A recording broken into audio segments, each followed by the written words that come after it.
Welcome to Latha designer. Hello friends, எல்லோரும் எப்படி இருக்கீங்க? இன்றைக்கி கிளாஸில் நம்ம என்ன பார்க்க போகிறோம் அப்படின்னா, நம்ம வந்துட்டு பிகினர்ஸ் வந்துட்டு ஆரி ஒர்க்கில் பிகினிங்கில் சந்திக்கக்கூடிய சில ப்ராப்ளம்ஸ் தான். ஓகேங்களா? ஒரு 6 ப்ராப்ளம்ஸ் நான் கொண்டு வந்திருக்கேன். அது எதனால் வருது, அதுக்கு உண்டான சொல்யூஷனும் நான் சொல்கிறேன். ஓகேங்களா? நம்ம லாஸ்ட் கிளாஸில் வந்துட்டு செயின் ஸ்டிச்லாம் வந்துட்டு ஷேப்பில் எப்படி யூஸ் பண்ணுறது அப்படிங்கிறதெல்லாம் நான் வந்துட்டு கிளியராக சொல்லியிருக்கேன்.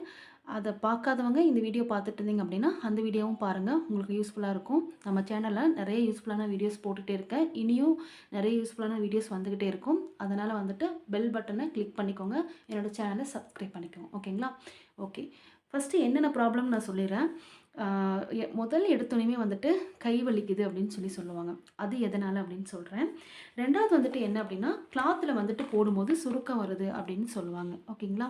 மூணாவது வந்துட்டு என்ன அப்படின்னா, பிசிறு வருது அப்படின்னு சொல்லுவாங்க. நாலாவது அந்த ஹோல்ஸ் வந்துட்டு ஃபார்ம் ஆகிறது. ஓகேவா? நம்ம கிளாத்தில் லூப் எடுத்து ஸ்டிச் போட்டுகிட்டே இருக்கும்போது ஹோல்ஸ் ஃபார்ம் ஆகும், ஓட்டையே வருது அப்படின்னு சொல்லுவாங்க கிளாத்தில். ஓகேங்களா? அஞ்சாவது வந்துட்டு கிளாத்தோட நூல் இருக்குது இல்லையா, நம்ம போட்டுட்டு இருக்கிற கிளாத்தோட நூல், அந்த நூல் வந்துட்டு நம்ம நீடில் உள்ளே இறக்கி கையில் இருக்கிற நூலை நீடில் சுற்றி நீடில் நூல் மாட்டி மேலே இழுக்கும் போது கிளாத்தோட நூல் சேர்ந்து வருது அப்படின்ட்டு சொல்லுவாங்க. ஓகேங்களா? அது அஞ்சாவது ப்ராப்ளம். ஆறாவது வந்துட்டு நூல் அருந்து போகிறது. இதுக்கெல்லாமே வந்து என்ன காரணம், அதுக்கு என்ன சொல்யூஷன் அப்படிங்கிறத பார்த்துடலாம் வாங்க தெளிவாக. ஓகேங்களா? வாங்க கிளாஸ்க்குள்ளே போகலாம். ஓகே, ஃபஸ்ட்டு பாயிண்ட் என்ன அப்படின்னா, கை வலிக்கிறது. கை ஏன் வலிக்கிறது அப்படின்னா, நீடில் வந்து நீங்கள் டைட்டாக பிடிச்சி ஃபிங்கருக்கு வந்துட்டு ஓவர் ப்ரெஷர் கொடுக்கறது. ஓகேங்களா? ஓவர் ப்ரெஷர் கொடுத்தீங்க அப்படின்னா கண்டிப்பாக கை வலி வரும். நீடில் வந்துட்டு லூஸாகவும் பிடிக்கக்கூடாது, ரொம்ப டைட்டாகவும் பிடிக்கக்கூடாது, கரெக்டான அளவாக பிடிக்கணும். ஓகேங்களா? அதே மாதிரி நீடில் வந்துட்டு பார்த்தீங்கன்னா இப்படி தான் இருக்கும் இல்லையா, இந்த மாதிரி தான் இருக்கும். ஸோ நீங்கள் வந்துட்டு இங்கே வந்து உங்களால் பிடிச்சி வந்துட்டு போட முடியாது. அது என்ன சொல்கிறது, போட முடியாது. ஓகேங்களா? இப்படி எடுத்துகிட்டு இப்படி போட முடியாது. நீடியில் வந்துட்டு இங்கே பிடிங்க, இங்கே பிடிச்சிங்கன்னா உங்களுக்கு வராது. இங்கே வந்துட்டு இங்கே பார்த்தீங்கன்னா பாருங்களேன், இந்த இடத்துல வந்துட்டு பாருங்கள் ஃப்ளாட்டாக இருக்குது. ஸோ அதனால் இது வந்து ரொட்டேட் பண்ணுற அளவுக்கு இல்லை. ஓகேங்களா? இங்கே பிடிச்சிக்கோங்க நீடியில். இங்கே பிடிச்சிட்டு பூ மாதிரி பிடிக்கணும். அதாவது பூவை எப்படி கசங்காமல் அலங்காமல் அது கரெக்டாக பிடிக்கிறதுக்குன்னு ஒரு இது வச்சுருப்பீங்க இல்லையா, கரெக்டாக பிடிக்கணும். இதுக்கு மேலே பிடிச்சோம்னா பூ வந்து கசங்கிரும், இதுக்கு மேலே பிடிச்சோம் அப்படின்னா பூ வந்து அருந்துரும் அப்படின்னு உங்களுக்கு தெரியும் இல்லையா, அந்த மாதிரி நீடில் பிடிங்கன்னு நான் சொல்கிறேன். ஓகேங்களா? நீடில் வந்துட்டு இங்கே பிடிச்சி பழகுங்க. இங்கே பிடிச்சி போட்டிங்க அப்படின்னா இங்கெல்லாம் நீங்கள் த்ரெட்டு கூட சுத்த தேவையில்லை. ஓகேங்களா? ஒரு சிலருக்கு இங்கே பிடிச்சி போட வரும் அப்படிங்கிறனால தான் இங்கே த்ரெட்டு சுற்றிட்டு இப்படி பிடிச்சி போடுறாங்க. நான் வந்துட்டு இங்கே பாருங்கள், நான்லாம் வந்துட்டு இங்கே தான் பிடிச்சி போடுவேன். ஸோ போடுறனால எனக்கு வந்துட்டு த்ரெட்டு தேவைப்படலை. ஓகேங்களா? உங்களுக்கு சப்போஸ் அந்த மாதிரி தான் வருது அப்படின்னா நீங்கள் வேணால் த்ரெட்டை வந்துட்டு சுற்றிக்குவோம். ஓகேங்களா? நான் வந்துட்டு இங்கே தான் பிடிச்சி நீடில் ஹேண்டில் பண்ணுவேன். ஓகேங்களா? எனக்கு அந்த ப்ராப்ளம் வந்ததில்லை. நான் ஸ்பீடாகவும் போட்டிருக்கேன், எனக்கு எந்த ப்ராப்ளமும் வந்ததில்லை. நான் இந்த நீடில் தான் வந்துட்டு த்ரெட் ஒர்க்குக்கு யூஸ் பண்ணிகிட்ருக்கிறேன். ஓகேங்களா? ஓகே, நீங்கள் வந்துட்டு உங்களுக்கு எது கம்ஃபர்டபுளாக இருக்கோ அந்த மாதிரி நீடிலாம் நீங்கள் யூஸ் பண்ணுங்கள். ஓகேங்களா? த்ரெட்டுக்கு வந்துட்டு 0.5 mm தான் வந்துட்டு நான் யூஸ் பண்ணிகிட்ருக்கேன். ஓகேங்களா? ஓகே, இது கை வலிக்குது, அதாவது கீழே த்ரெட்டையும் வந்துட்டு ஓவர் ப்ரெஷர் கொடுத்துட்டு கீழே த்ரெட்டு வந்து பிடிச்சிருப்பீங்க இல்லையா ஃப்ரேம் அடியில், அதுவும் வந்துட்டு டைட்டாக பிடிக்கக்கூடாது, கரெக்டான அளவாக பிடிக்கணும். ஓகேங்களா? மீடியமாக பிடிக்கணும். அதாவது மேலே நீடியில் பிடிக்கிறதும் மீடியமான அளவும், அதாவது ரொம்ப லூஸாகவும் பிடிக்கூடாது, ரொம்ப டைட்டாகவும் பிடிக்கூடாது, கரெக்டான அளவாக பிடிக்கணும். கீழேயும் நூல் வந்துட்டு ரொம்ப டைட்டாகவும் பிடிக்கூடாது, ரொம்ப லூஸாகவும் பிடிக்கூடாது, கரெக்டான அளவாக பிடிக்கணும். ஓகேங்களா? ஓகே, இப்போ நான் சொன்ன பாயிண்ட்டெல்லாம் ஃபாலோ பண்ணுங்கள். இப்படி பண்ணாவே உங்களுக்கு வந்துட்டு கை வலிக்காது. ஓகேங்களா? நீடியில் வந்துட்டு இங்கே பிடிச்சி போட்டு பழகுங்க. ஓகேங்களா? கை கண்டிப்பாக வலிக்காது. ஓகேங்களா? ஓகே, இது வந்து ஃபஸ்ட்டு பாயிண்ட். செகண்ட் என்ன அப்படின்னா, கிளாத்தில் வந்துட்டு சுருக்க வருது. பெரும்பாலும் பிகினர்ஸ் சந்திக்கக்கூடிய மிகப்பெரிய ப்ராப்ளம் அப்படின்னா கிளாத்தில் வந்துட்டு சுருக்க வருது. ஓகேங்களா? கிளாத்தில் சுருக்க வர்றதுக்கு 2 காரணம் இருக்குது. அதில் ஃபஸ்ட்டு காரணம் என்னென்னு பார்த்தீங்கன்னா, கிளாத்து வந்து ஃப்ரேமில் லூஸாக மாட்டியிருப்பீங்க. ஓகேங்களா? இது ஃபஸ்ட்டு காரணமாக இருக்கும். செகண்ட் காரணம் என்ன அப்படின்னா, செகண்ட் காரணம் வந்துட்டு என்னென்னு பார்த்தீங்கன்னா, நீங்கள் ஸ்டிச்சு போடுறீங்க இல்லையா, அந்த இடத்துலையும் மிஸ்டேக் பண்ணுவீங்க. அது என்னன்னு நான் உங்களுக்கு சொல்கிறேன். ஓகேங்களா? ஃபஸ்ட்டு வந்துட்டு ஃப்ரேமில் துணியை வந்துட்டு நல்லா ஃபிட்டாக ஃபிக்ஸ் பண்ணிக்கணும். நல்லா எங்கேயுமே லூஸ் இருக்கவே கூடாது. இப்படி தட்டி பார்த்தீங்கன்னா டப்புன்னு கேட்கணும். ஓகேங்களா? இப்போ பாருங்கள், என்னோடய கிளாத் வந்துட்டு லூஸாக நான் மாட்டியிருக்கேன். ஏன்னா நான் உங்களுக்கு ஸ்டிச் போடும்போது உங்களுக்கு எவ்வளோ சுருக்கங்கள் வருது அப்படிங்கிறத நீங்கள் பாருங்கள். ஓகேங்களா?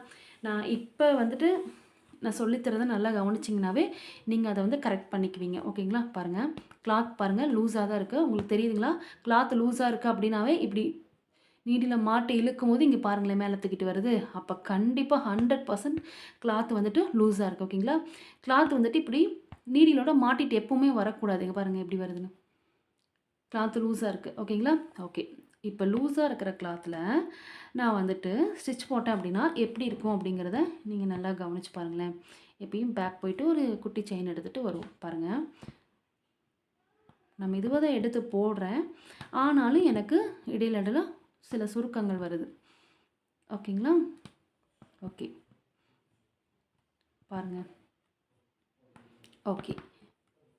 இன்னொன்று ஏன் சுருக்கம் வருது அப்படின்னா, இப்போ வந்துட்டு கீழே இருக்கிற த்ரெட்டை வந்துட்டு நல்லா டைட்டாக பிடிச்சிக்குவீங்க. கீழே த்ரெட்டை வந்துட்டு டைட்டாக அங்கே பாருங்கள், நான் பிடிச்சிருக்கிறது தெரியுதா? கீழே இழுக்கிறது அப்படி டைட்டாக பிடிச்சிக்குவீங்க. உள்ள நீடிலே இறக்கிட்டு அந்த நூலையும் சுற்றிட்டு மேலேயும் டைட்டாக பிடிச்சி இழுப்பீங்க. பாருங்கள், துணியும் லூஸாக இருக்குது. நீங்கள் மாற்ற நூலே டைட்டாக பிடிக்கிறீங்க. அப்போ ஸ்டிச்சும் வந்துட்டு உங்களுக்கு எப்படி இருக்கும் அப்படின்னா சுருக்கத்தோடு தான் வரும். ஓகேங்களா? இப்படி ஓகேவா? ஓகே. ரெண்டாவது என்ன பண்ணுவாங்க அப்படின்னா, இப்படி த்ரெட்டை வெளியே எடுத்துகிட்டு ரொம்ப தூரம் நீடில் தூக்கி இப்படி இழுத்து இப்படி போடுவாங்க. ஓகேங்களா? ஆரம் இங்கே பாருங்கள், இப்படி இழுத்து இப்படி போடுவாங்க. சுருக்க வரத்துக்கு பிகினிங் டைமில் சுருக்க வரத்துக்கு இதாங்க காரணம். இப்படி எடுத்து நீடில் ரொம்ப தூரத்துக்கு எடுத்து இப்படி அவங்க கம்ஃபர்டபுள் தகுந்த மாதிரி வருவாங்க. ஓகேங்களா? இங்கே பாருங்களேன், நான் போடுற ஸ்டிச் வந்துட்டு போடும்போது எவ்வளோ சுருக்கங்கள் கிளாத்தில் வருதுன்ட்டு. நான் சொன்ன மிஸ்டேக்லாம் உங்களுக்கு புரியுதுங்களா? இப்படி இழுப்பாங்க. ஓகேங்களா? இந்த மாதிரி இழுத்து போடக்கூடாது. நீடில் இவ்வளோ தூரம் தூக்கக்கூடாது. நீடில் இவ்வளோ தூரம் நீங்கள் எதுக்கு தூக்கவே தேவையில்லை. ஓகேங்களா? நீடில் ஷார்ப்பாக இருக்குது. நீங்கள் உள்ளே நீடில் விடும்போது ஹோல்ஸ் போடுற மாதிரி ஆகுது. அப்போ மேலே நீங்கள் அந்த ஹோல்ஸ் வழியாக தானே நூல் எடுக்கிறீங்க. ஸோ அதனால் உங்களுக்கு இந்த ப்ராப்ளம்லாம் வரதுக்கு வாய்ப்பில்லை. ஓகேங்களா? ஓகே. இன்னொரு விஷயம் என்ன அப்படின்னா, நீடில் வந்துட்டு 90 டிகிரியில் வச்சு போடுங்க. அப்போயும் வந்துட்டு உங்களுக்கு சுருக்கம் வராது. ஓகேங்களா? இன்னொரு டிப்ஸ் சொல்கிறேன். நீடில் வந்துட்டு அதாவது நீடில் நூல் மாட்டிட்டு வெடுக்குன்னு வேகமாக இழுப்பாங்க பார்த்தீங்களா? அப்போ இழுத்தீங்க அப்படின்னா நீங்கள் போட்டிருக்கிற கிளாத்து கூட லூஸ் ஆகும். இப்படி நீடில் 90 டிகிரியில் தான் போடுவாங்க. 90 டிகிரியில் போடுறது ஓகே. ஆனால் வெடுக்குன்னு இழுப்பாங்க. இங்கே பாருங்கள், இப்படி சவுண்ட் எப்படி வருது பாருங்கள். அது இப்படிலாம் இருக்கவே கூடாது. நான் பாருங்கள் ஸ்மூத்தாக ஹேண்டில் பண்ணும். இங்கே பாருங்கள், நான் போடுறேன் பாருங்கள். கிளாத்து லூஸாக தான் இருக்குது. இப்போ நான் போடுறேன் பாருங்கள். இந்த மாதிரி மெதுவாக இழுக்கணும்னு நான் சொல்கிறேன். ஓகேங்களா? பாருங்கள், நீடில் நான் எங்கேயாவது ரொம்ப தூரம் தூக்குறேன்னா இல்லை. கிளாத்தை விட்டு வெளியே வந்த உடனே திருப்பிட்டு அடுத்த லூப் ஸ்டார்ட் ஆகுது. இங்கே பாருங்கள், தெரியுதுங்களா? அப்படின்னா நீங்கள் என்ன பண்ணணும், நீடிலேயே பிடிச்சி பழகணும்னு சொல்கிறேன். ஓகேங்களா? பாருங்கள், நான் நீடில் எங்கே பிடிச்சிருக்கேன்னு தெரியுதா? இந்த பகுதியில் தான் நான் பிடிச்சிருக்கேன். இந்த பகுதியில் பிடிச்சி தான் நான் ஸ்டிச் போட்டுட்ருக்கேன். ஓகேங்களா?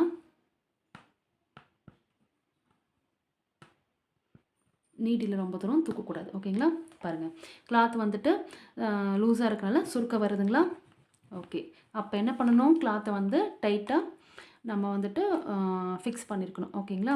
ஓகே. அப்புறம் வந்துட்டு நூலில் வந்து பிசுறு வருது, த்ரெட்டில் வந்துட்டு பிசுறு வருது அப்படின்னு சொல்கிறாங்க. சில்க் த்ரெட்டில் தான் வரும். சில்க் த்ரெட்டில் வந்துட்டு ஏன் வருது அப்படின்னா, பொதுவாக எல்லா த்ரெட்லேயுமே வரலாம். ஓகேங்களா? வாய்ப்பு இருக்குது. அது ஏன் வரலாம் அப்படின்னா, சில்க் த்ரெட்டை வந்துட்டு நீங்கள் கரெக்டாக ஒரு பாக்ஸ் எடுத்து அதில் த்ரெட்டு மட்டுமே யூஸ் பண்ணணும். அதில் வேறு எந்த பொருளுமே போடக்கூடாது. ஓகேங்களா? விசிறு ஏன் வருது அப்படிங்கிறதுக்கு நான் வந்துட்டு ஒரு வீடியோவே போட்டிருக்கேன், தெளிவாக போட்டிருக்கேன். ஓகேங்களா? இந்த வீடியோ பார்த்துட்ருக்கீங்க. அந்த வீடியோ பார்க்கலைன்னா கண்டிப்பாக இந்த வீடியோ பார்த்து முடிச்சுட்டு அந்த வீடியோவும் பாருங்கள். உங்களுக்கு கண்டிப்பாக யூஸ்ஃபுல்லாக இருக்கும். ஓகேங்களா? சில்க் த்ரெட்டை போட்டு யூஸ் பண்ணுற பாக்ஸில் வேறு எதுவுமே போடக்கூடாது. நீடில் போடக்கூடாது. அதுக்கப்புறம் நார்மல் நீடில், ஆரி நீடில்லாம் கண்டிப்பாக போடக்கூடாது. கொக்கியமாக இருக்கனால மாட்டி இழுத்து பிசுறு வந்துடும். ஓகேங்களா? அதுக்கப்புறம் நீடில் வந்துட்டு நல்லா நீடிலில் த்ரெட்டு வந்துட்டு நல்லா கம்பெனி ஐட்டமாக வாங்கிக்கோங்க. அதே மாதிரி த்ரெட்டை வந்துட்டு நல்லா சுற்றி ஒரு ஒர்க் முடிஞ்சது அப்படின்னா நீங்கள் வந்துட்டு த்ரெட்டை வந்துட்டு நல்லா அழகாக சுற்றி டேமேஜ் ஆகாத மாதிரி வைங்க. ஓகேங்களா? அதே மாதிரி கீழே பவுல் வச்சு அதுக்குள்ளே கூட த்ரெட்டு போட்டு நீங்கள் வந்துட்டு யூஸ் பண்ணுங்கள். ஃப்ரேமில் எங்கேயுமே வந்துட்டு நூல் மாட்டாமல் பார்த்துக்கோங்க. இதெல்லாம் பண்ணிங்கனாவே உங்களுக்கு பிசுறு வராது. ஓகேங்களா? அதில் வந்துட்டு சிசர் போடுறது, அதுக்கப்புறம் நீடியில் போடுறது இந்த மாதிரிலாம் பண்ணிங்கன்னா த்ரெட்டு வந்துட்டு வீணாக போயிடும். ஓகேங்களா? ஸோ அதெல்லாம் அவாய்ட் பண்ணிக்கோங்க. அடுத்தது வந்துட்டு ஹோல் வந்து எதுக்காக வருது? ஓகேங்களா? ஹோல்ஸ் ஃபார்ம் ஆகும்.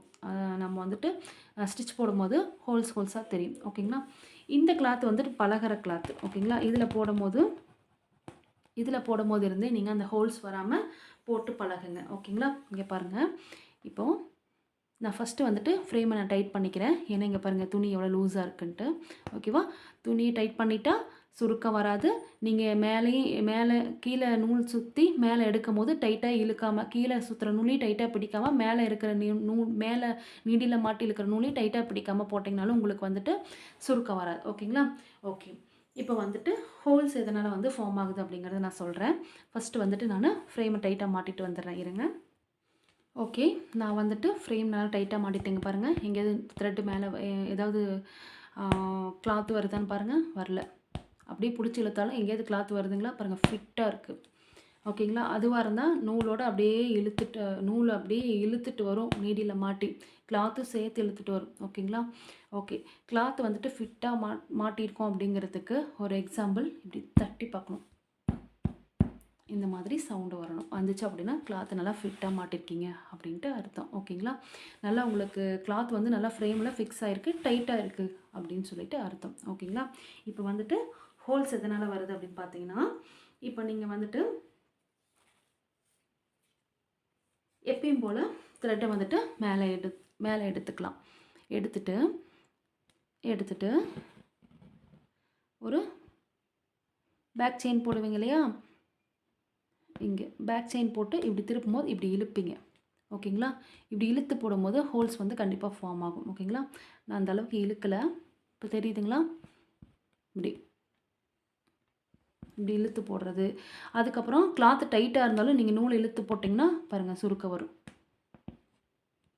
ஓகேங்களா? ஓகே, ஹோல்ஸ் வந்துட்டு ஃபார்ம் ஆகிறதுக்கு இதுதாங்க. நீங்கள் நல்லா இழுத்து போடுவீங்க, அதனால் வந்துட்டு இந்த மாதிரி ஓட்டையாக தெரியும். சரிங்களா?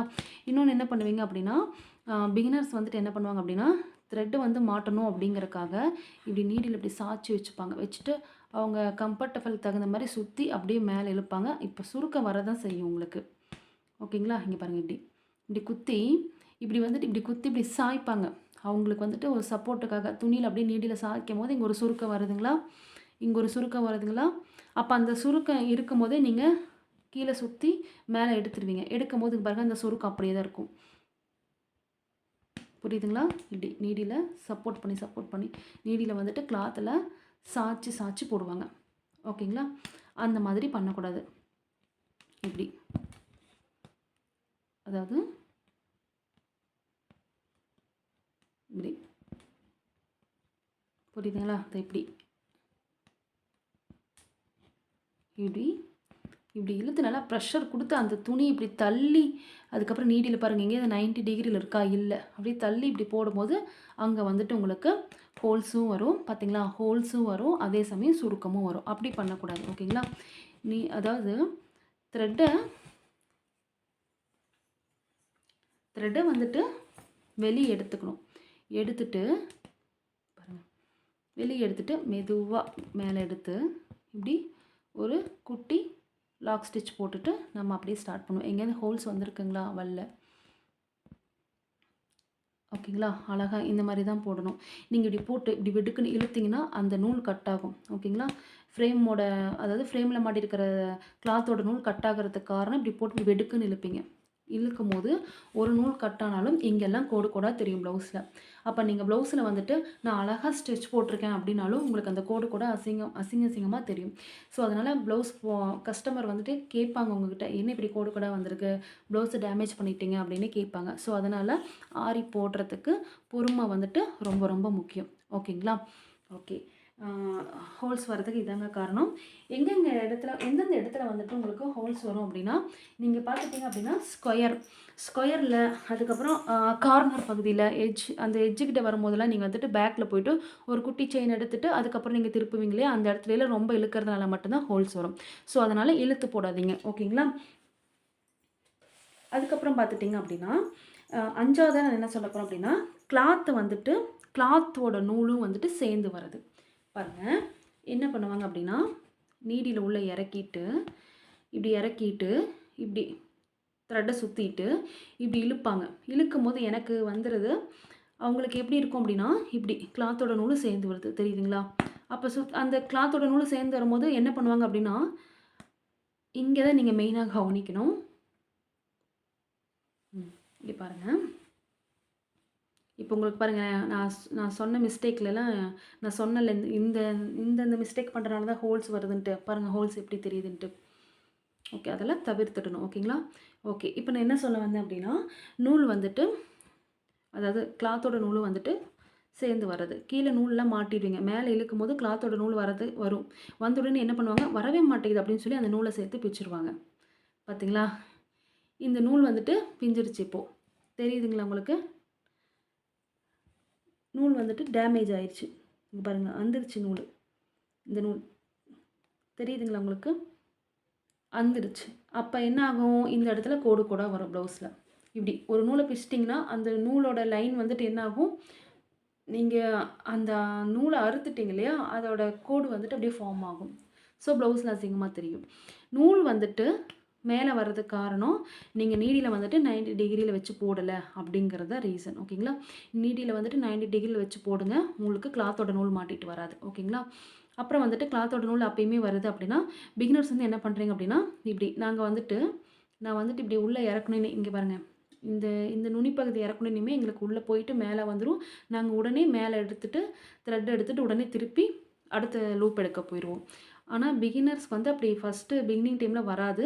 ஸோ அதனால் என்ன பண்ணுறீங்க அப்படின்னா, நீடியில் வந்துட்டு இன்னும் கொஞ்சம் உள்ளே இறக்கி இது வரைக்கும் பார்த்தீங்களா, இது வரைக்கும் நான் உள்ளே இறக்கியிருக்கேன். இறக்கிட்டு இந்த கொஞ்சம் அப்படியே இங்கே பாருங்கள், கூர்மையாக எடுத்து அப்படியே கொஞ்சம் கொஞ்சமாக கொஞ்சம் கொஞ்சமாக தடிமன் ஆகும்.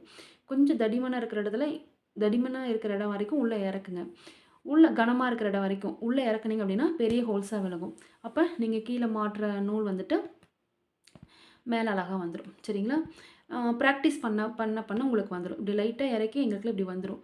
ஏன்னா நாங்கள் நீடியில் வந்துட்டு 90 டிகிரியில் வச்சு போடுறனால எங்களுக்கு அழகாக வரும். ஓகேங்களா? ஒன்றுமே இல்லைங்க, நீடியில் 90 டிகிரியில் வச்சு போடுங்க, அவ்வளோதாங்க ப்ராப்ளம் சால்வ். ஓகேங்களா? அப்படி எனக்கு நீடியில் வந்துட்டு 90 டிகிரியில் வச்சும் எனக்கு பழக்கம் வர மாட்டேங்குது, பழகுங்க. ஓகேங்களா? அப்படின்னா எனக்கு வந்துட்டு கொஞ்சம் வருமா வராதுங்க ஒரு டவுட் இருக்குது, அப்பயும் என்னால் போட முடியல, பிகினிங் டைமில் ரொம்ப கஷ்டமாக இருக்குது, ரொம்ப ஸ்ட்ரெஸ் அதிகமாகுது இதனால் அப்படின்னா, இப்படி இன்னும் கொஞ்சம் ஹோல்ஸ் பெருசு பண்ணுங்கள். ஓகேங்களா? முடிஞ்ச அளவுக்கு ஹோல்ஸ் பெருசு பண்ணிக்கோங்க. பெருசு பண்ணிவிட்டு இப்படி இழுத்துக்கோங்க. இது பிகினிங் டைமில் மட்டும்தான் பண்ணணும். ஓகேங்களா? நீடியில் 90 டிகிரியில் வச்சு போடுங்க, இல்லைன்னா போட்டிங்கன்னா உங்களுக்கு கரெக்டாக வந்துடும். ஓகேங்களா? அப்படி வராத பட்சத்தில் தான் நான் சொல்கிறேன், அப்பயும் வரமாட்டேங்குது. ஒவ்வொருத்தர் வரலைன்னு சொல்லிட்டு ஆரி கிளாஸ் போயிட்டுலாம் வந்துட்டு ஸ்டாப் பண்ணிடுவாங்க. எனக்கு வரவே இல்லை, எனக்கு ஆரியே கற்றுக்க இன்ட்ரெஸ்ட்லாம் போயிடுச்சு அப்படின்னு சொல்லிடுவாங்க. அப்படிலாம் இல்லை. ஓகேங்களா? லைட்டாக ஹோல்ஸ் போட்டு மேலே இல்லைங்க. ஓகேங்களா? நாங்கள் வந்துட்டு என்ன பண்ணுவோம்னு உங்களுக்கு நான் சொல்லிட்டேன். இப்படி உள்ள இறக்கணுன்னே போட்டோன்னே திருப்பிடுவோம். அந்தளவுக்கு உங்களுக்கு ப்ராக்டிஸ் வரணும்.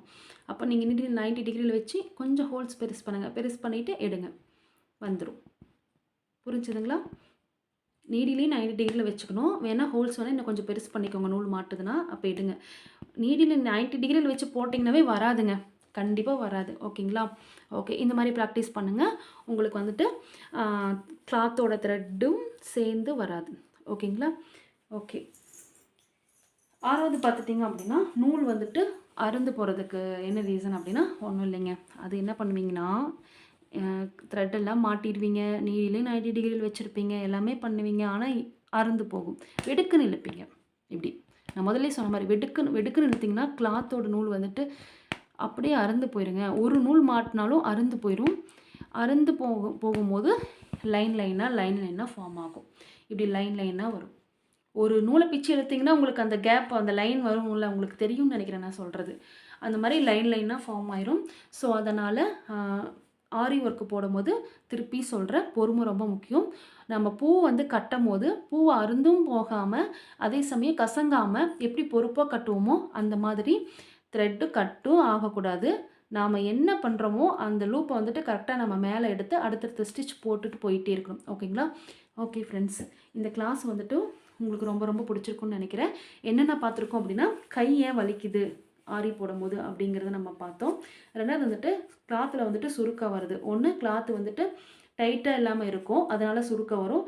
இல்லை அப்படின்னா கிளாத்தில் வந்துட்டு நீங்கள் கீழே இருக்கிற நூலையும் டைட்டாக பிடிப்பீங்க, மேலே இருக்கிற மேலே வந்துட்டு த்ரெட்டை மாட்டி இழுக்கும் போது டைட்டாக பிடிச்சி இழுப்பீங்க. அடுத்தது வந்துட்டு நீடியில் வந்துட்டு ஹோல்ஸ் பண்ணி, அதாவது நீடியில் வந்துட்டு உள்ளே இறக்கி கிளாத்தில் வந்துட்டு சப்போர்ட் பண்ணுவீங்க. இந்த மாதிரி சாய்ச்சி இப்படி சப்போர்ட் பண்ணும்போது இந்த இடத்துல ஒரு சுருக்கம் வரும். அப்படியே நீங்கள் லூப் ஃபார்ம் பண்ணி அப்படி இப்படி போட்டே போவீங்க. ஸோ அதனால் சுருக்கம் வரும். நீடியில் வந்துட்டு இப்படி சப்போர்ட்டுக்கெல்லாம் சாய்க்கவே கூடாது. நீடியில் இந்த மாதிரி டைரெக்ஷனில் வரவே கூடாது. இப்படி இப்படி இப்படி இப்படி ஒருத்தரில் இப்படி திருப்பி எடுத்து ஒரு லூப் எடுத்து இது மேலே இது வரைக்கும் கொண்டு வந்து அதுக்கப்புறம் திருப்பிட்டுலாம் போவாங்க. அப்படிலாம் பண்ணாதீங்க. இப்படி லூப் இது அங்கே பாருங்கள், இந்த லூப்பில் நான் விடுற பாருங்கள், நீடியில் விட்டுட்டு இப்படி எடுத்துட்டு டக்குன்னு திருப்பணும். அவ்வளோதாங்க, கஷ்டமே இருக்காது. நீங்கள் போட்டு பழகும்போது உங்களுக்கு அது ப்ராக்டிஸ் ஆகிடும். இங்கே பாருங்கள், நான் நீடில் 90 டிகிரியில் வச்சு போடுறதுனால எனக்கு அழகாக வந்துட்டுருக்கு. ஓகேங்களா? ஓகே, அடுத்தது என்ன பார்த்தோம் அப்படின்னா பிசுறு வரதுக்கான காரணம்லாம் பார்த்தோம். அதுக்கப்புறம் வந்துட்டு கிளாத்தில் வந்துட்டு ஹோல்ஸ் வருது. அது வந்துட்டு என்னென்ன ப்ராப்ளத்தால் வருது அப்படிங்கிறத நம்ம பார்த்தோம். ஓகேங்களா? அது எப்படி சால்வ் பண்ணோம் அப்படிங்கிறத நான் சொல்லியிருக்கேன். அடுத்தது வந்துட்டு கிளாத் வந்துட்டு அதாவது நீடியில் உள்ளே இறக்கிட்டு அந்த த்ரெட்டை சுற்றி மேலே இழுக்கும் போது நூல் வந்து நம்ம கிளாத்தோட நூலும் வந்துட்டு சேர்ந்து வருது. ஓகேவா? கீழே மாட்டிருக்கிற நூலும் வருது, கிளாத்தோட நூலும் சேர்ந்து வருது. அப்போ கிளாத்தோட நூல் அருந்து போகிறதுக்கு வாய்ப்பு இருக்குது நீங்கள் இழுக்கும் போது. ஓகேங்களா? அப்போ லைனில் என்ன வந்துட்டு ஃபார்ம் ஆகும். ஓகேங்களா? இதுவும் நான் சொல்லியிருக்கேன். அடுத்தது வந்துட்டு நூல் வந்துட்டு அருந்து போகிறது. அதாவது வேகம் ரொம்ப வேகமாக போடுறங்கிற பேரில் போட்டு அந்த நூல் வந்துட்டு டேமேஜ் பண்ணிடுவீங்க. ஓகேவா? கீழே நீங்கள் பிடிச்சிருக்கிற நூலும் வந்துட்டு கட்டாயிரும். அது சில்க் த்ரெட்னா சொல்லவே தேவையில்லை, 100% வந்துட்டு கட்டாயே தீரும் நீங்கள் இந்த மாதிரி வேகமாக போட்டிங்கன்னா. அது ஒரு காரணம். சில்க் த்ரெட்டையும் வந்துட்டு நல்லா பொறுமையாக ஹேண்டில் பண்ணுங்கள். சில்க் த்ரெட் வந்துட்டு கட் ஆகாது. ஓகேங்களா? ப்ராக்டிஸ் பண்ண ஜரியில் தான் எனக்கு போட ரொம்ப பிடிச்சிருக்கும்பீங்க. ஆனால் சில்க் த்ரெட்டில் மட்டும் நீங்கள் நல்லா பழகிட்டு போடுங்க. சில்க் த்ரெட்டை விடுறதுக்கு மனசே வராது. சில்க் த்ரெட்டில் எந்த ஸ்டிச் கொடுத்தாலும் நீங்கள் போட்டுருவீங்க. அந்தளவுக்கு உங்களுக்கு இன்ட்ரெஸ்ட்டாக இருக்கும். ஓகேங்களா? ஓகே, கண்டிப்பாக வந்துட்டு தன்னம்பிக்கையோடு போடுங்க. எப்பயுமே வந்துட்டு நமக்கு கான்ஃபிடென்ட் தான் எந்த ஒரு செயல் செய்கிறதுனாலும் முக்கியமாக தேவைப்படும். சரிங்களா? அதனால் வந்துட்டு போட்டுகிட்டே இருங்க. முயற்சி ப்ளஸ் பயிற்சி கண்டிப்பாக நமக்கு வந்து வெற்றியை கொடுக்கும். சரிங்களா? கண்டிப்பாக ட்ரை பண்ணிகிட்டே இருங்க. கண்டிப்பாக உங்களுக்கு வந்துடும். அதே சமயம் உங்களுக்கு இந்த வீடியோ பிடிச்சிருக்குன்னு நினைக்கிறேன். இதில் இருக்கிற பாயிண்ட்ஸ் எல்லாமே உங்களுக்கு முக்கியமான பாயிண்ட்ஸ்ன்னு நீங்கள் நினச்சிங்கன்னா எனக்கு கமெண்ட் பண்ணுங்கள். நீங்களும் இந்த ப்ராப்ளம்லாம் எனக்கும் வந்திருக்கு அப்படின்னு சொன்னீங்கனாலும் எனக்கு கமெண்ட் பண்ணுங்கள், நானும் தெரிஞ்சுக்கிறேன். இதில் ஏதாவது நீங்கள் சந்திக்கக்கூடிய ப்ராப்ளம் ஏதாச்சும் நான் சொல்லாமல் விடுபட்டிருந்தால் அதுவும் சொல்லுங்கள். அது என்ன காரணங்கிறது நான் உங்களுக்கு அடுத்த வீடியோ போடும்போது கண்டிப்பாக அதுக்கான ரீசனையும் நான் சொல்கிறேன். ஓகேங்களா? ஓகே ஃப்ரெண்ட்ஸ், இந்த வீடியோ உங்களுக்கு பிடிச்சிருக்குன்னு நினைக்கிறேன். இந்த வீடியோ இதோட நான் ஸ்டாப் பண்ணிக்கிறேன். அடுத்த வீடியோவில் நம்ம சந்திக்கலாம். மறக்காமல் என்னோட சேனலுக்கு சப்ஸ்கிரைப் பண்ணிடுங்க. சப்போர்ட் பண்ணுங்கள், ஷேர் பண்ணுங்கள், கமெண்ட் பண்ணுங்கள், லைக் பண்ணுங்கள். Okay friends, thank you so much. Thank you friend.